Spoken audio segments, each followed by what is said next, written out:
नमस्कार दोस्तों, हरे कृष्णा, राधे राधे। कैसे हैं आप सब लोग। मंगला गौरी का पूजन सामग्री तथा पूजा कैसे करनी है मैंने आपके साथ शेयर करके रखा है। और आज जो वीडियो आपके साथ शेयर करने जा रही हूँ वो है चौकी कैसे हटानी है। माँ मंगला गौरी की पूजा सावन के महीने में होता है, मंगलवार से शुरू होती है और 1 साल का और 5 साल का होता है। 1 साल का होता है या 5 साल का होता है, उस हिसाब से मैंने आपको पूरा डिटेल्स दे के रखा है। आपने नहीं देखा तो दोनों वीडियो आप देख सकते हैं, बहुत ही यूजफुल होगा। आज की जो वीडियो है इसमें दिखाएंगे कि माता का जो चौकी हमने लगाया था वो किस तरह से हमें हटानी चाहिए। कुछ चीज़ों का विसर्जन होता है, कुछ चीज़ें हमने रखनी होती है अपने पास और कुछ चीज़ों का दान होती है। तो किस तरह से हमें चौकी हटानी है, तो सबसे पहले देखिए जो फूल वगैरह है वो फूल हमें जो है ना, आप चाहे तो किसी गमले में डाल सकते हैं। जो भी फूल पत्ते आपके पास है ये सारे गमले में डाला जाता है। तो यहाँ पे इसमें से जो बेल पत्र है इसको आप धो के दोबारा यूज कर सकते हैं। बेल पत्र का कभी बासी नहीं माना जाता है 6 महीने तक, तो बेल पत्र आप रख दे। बाकी जो फूल है दोबारा चढ़ाया नहीं जाता है, तो फूल सारे उठा ले और आप चाहे तो इसको किसी गमले में डाल सकते हैं और इन्हें तो सुखा के इसका धूप बत्ती भी बना सकते हैं। तो फूल हमें इस तरह से उठा लेनी है। जहाँ पे भी जो भी जितने भी हमने फूल चढ़ाया है, दुर्वा घास चढ़ाया है, वो सारी चीजें हमें ऐसी निकाल लेनी है। ठीक है। और जो भोग प्रसाद हमने लगाया है वो भोग प्रसाद में ये चिड़िया को आप डाल सकते हैं। मूंग की दाल है, ये मूंग की दाल को चिड़िया को डाल दीजिए। और ये है जो भोग प्रसाद रखा है, ये भोग जिसने व्रत किया है उसको भी ग्रहण करना है। तो थोड़ी सी भोग प्रसाद जो है ना आप रख लीजिए। शाम को जब खाना खाएंगे तब इस भोग प्रसाद को थोड़ा सा आप भी ग्रहण करें और घर के बाकी लोगों को भी दे। ये जो जल है ये आप पौधे में डाल सकते हैं, तो ये जल पौधे में डाल दीजिए। ये जो चौमुखी दिया आपने बनाया था, चौमुखी दिया और साथ साथ में जो हमने सिलबट्टा बनाया हुआ था, तो ये दोनों चीजें जो है ना हमें गौ माता को देना है। आप दोनों को एक साथ कर लीजिए। साथ में ये जो बाती है ये बाती हम निकाल लेंगे, इसको भी विसर्जन किया जाता है, तो बाती को भी हमें नहीं रखनी है, विसर्जन करना है।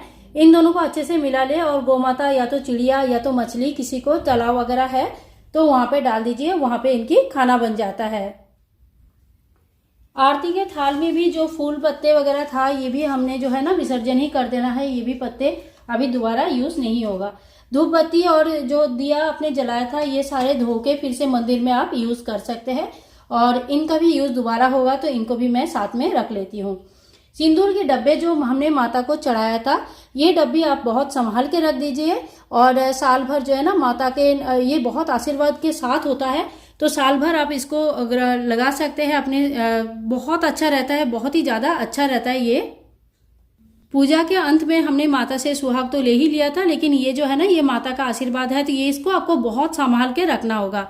माता का चुनरी आप रख सकते हैं और इनको ना दोबारा आप पूजा में यूज कर सकते हैं। चुनरी हमें फेंकनी नहीं है, तो चुनरी आप रख लीजिए। और ये जो विग्रह हमने बनाया था, माँ गौरा का जो विग्रह हमने बनाया था, माँ गौरा का विसर्जन किया जाता है, तो आप ध्यान रखें माँ गौरा का जो है ना जल विसर्जन होगा, तो आप इनको जल में विसर्जन करके जब मिट्टी पूरा घुल जाएगा तब आप उनको किसी भी पौधे में डाल सकते हैं। तो पौधे के गमले में आप इनको पौधे में डाल सकते हैं।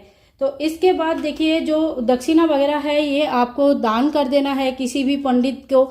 जैसे इसका उद्यापन जब होता है ना तब आपको 4 पंडित बुलाना होता है या 1 पंडित बुलानी होती है और उनको उनके जो है ना दान दक्षिणा करना होता है, और या तो 16 महिलाओं को बुला के उनको दान दक्षिणा करना होता है। तो आप हर बार का इतने कुछ पैसा जोड़ते रहे ताकि लास्ट जब तक आपका उद्यापन होगा तब तक आपको उद्यापन के टाइम पे जो भी खर्चा आपका होगा वो जमा हो जाए, तो आपका दान भी हो जाएगा साथ साथ में।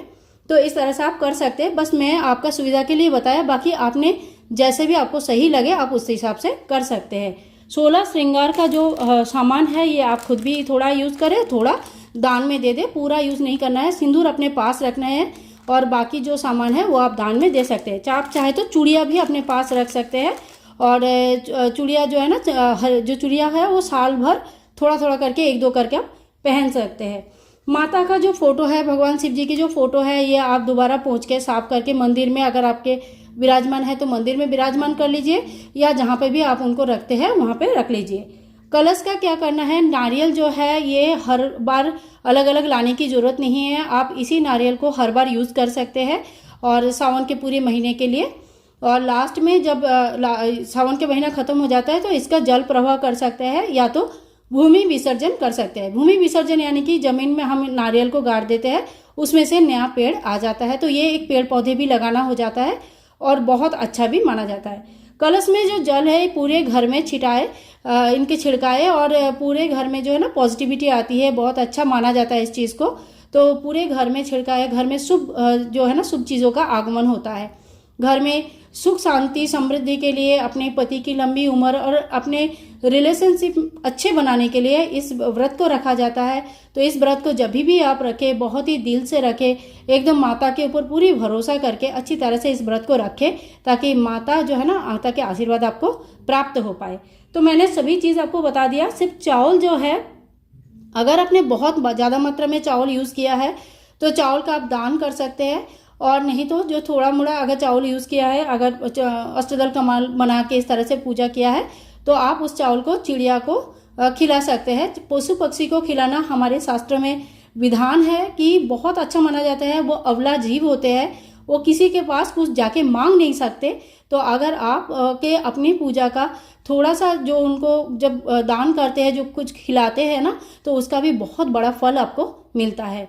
तो देखिए लगभग सारी चीज़ें मैंने आपको बता दिया है। कुछ अगर मुझसे छूट गया है इस पूरी विधि में, तो आप मुझे कमेंट बॉक्स में कमेंट करके प्लीज़ पूछ लीजिए, मैं आपको जल्द से जल्द आंसर देने की कोशिश करूंगी।